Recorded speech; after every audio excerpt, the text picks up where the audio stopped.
एक बार की बात है, सोनपुर नाम के गांव में सुनैना की दो बेटियां थीं, रानी और माही। बहुत समय पहले सुनैना के पति की एक बीमारी के चलते मौत हो जाती है। इसीलिए सुनैना के ऊपर अपनी दोनों बेटियों की जिम्मेदारी होती है।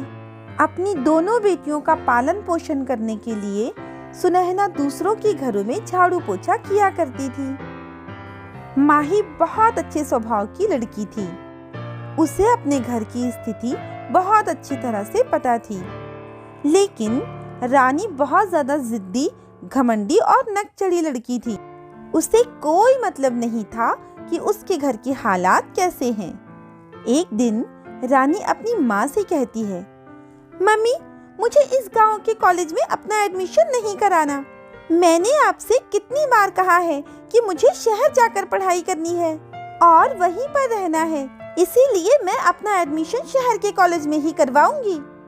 बेटा, माही भी तो गांव के कॉलेज में पढ़ती है, देखो उसे, वो सबसे अच्छे नंबर लेकर आती है। कितनी ज्यादा होशियार है वो।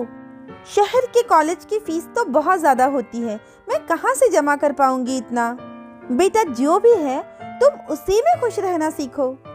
ओहो मम्मी, आपको क्या लगता है इस टूटे फूटे घर में गवारों वाली जिंदगी जीकर मैं खुश रहूंगी?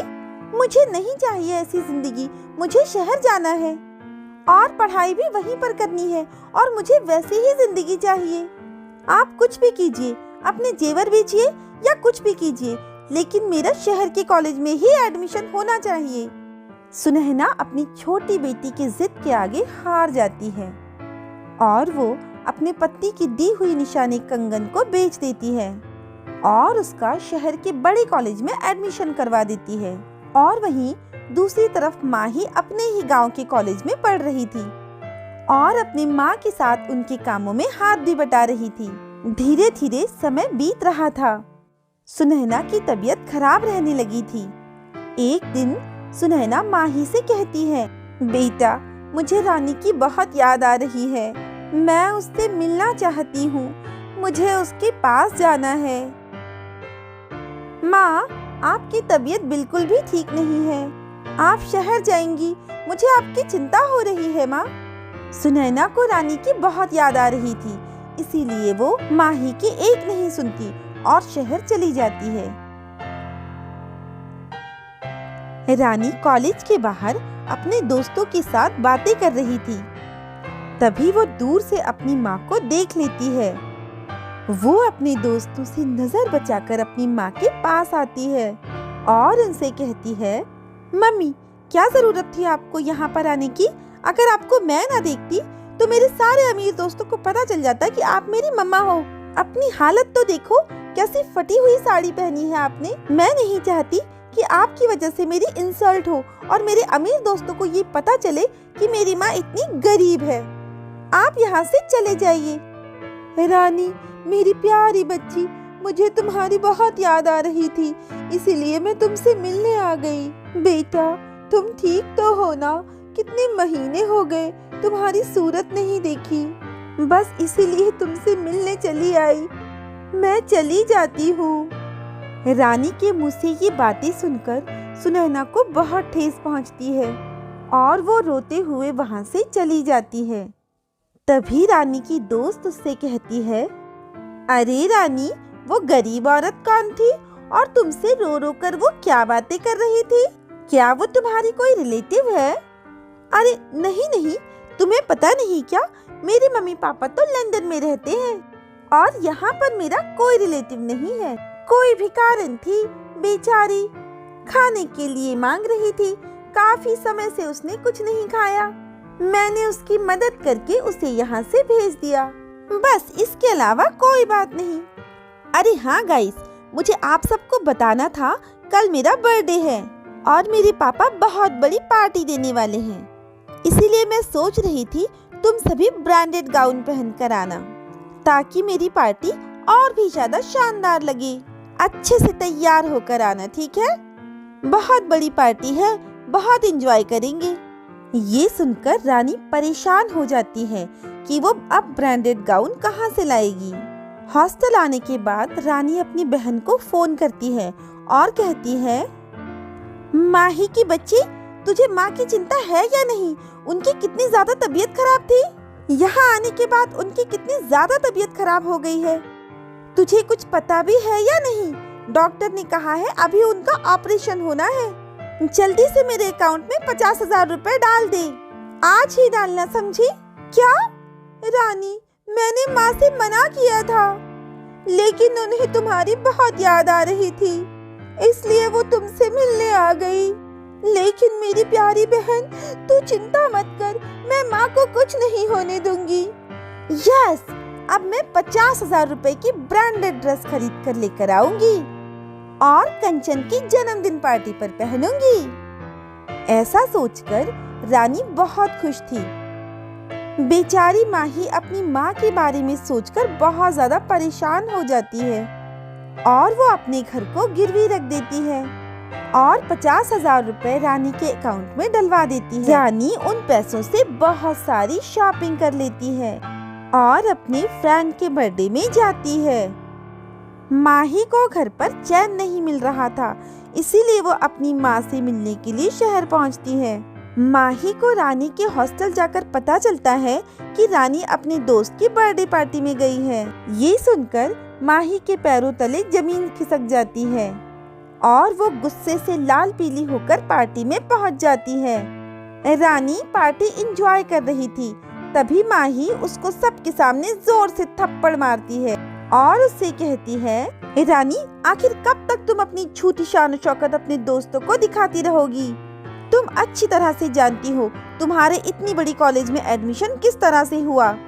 मम्मी के गहने बेचने पड़े और हम दोनों माँ बेटे दिन रात मेहनत करते हैं, तब जाकर तुम्हारी महीने की फीस जमा होती है।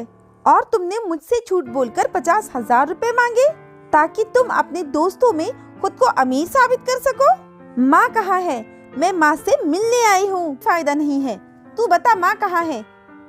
छी छी रानी, तू इतनी ज्यादा झूठी और मक्कार है। तूने हमसे इतना बड़ा झूठ बोला।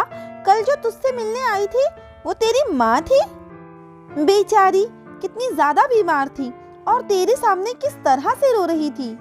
जो लड़की अपनी माँ की नहीं हो सकती वो हमारी कैसे होगी? तू अभी के अभी मेरी पार्टी छोड़ के निकल जा। हमें तुझ जैसी छोटी दोस्त की कोई जरूरत नहीं है।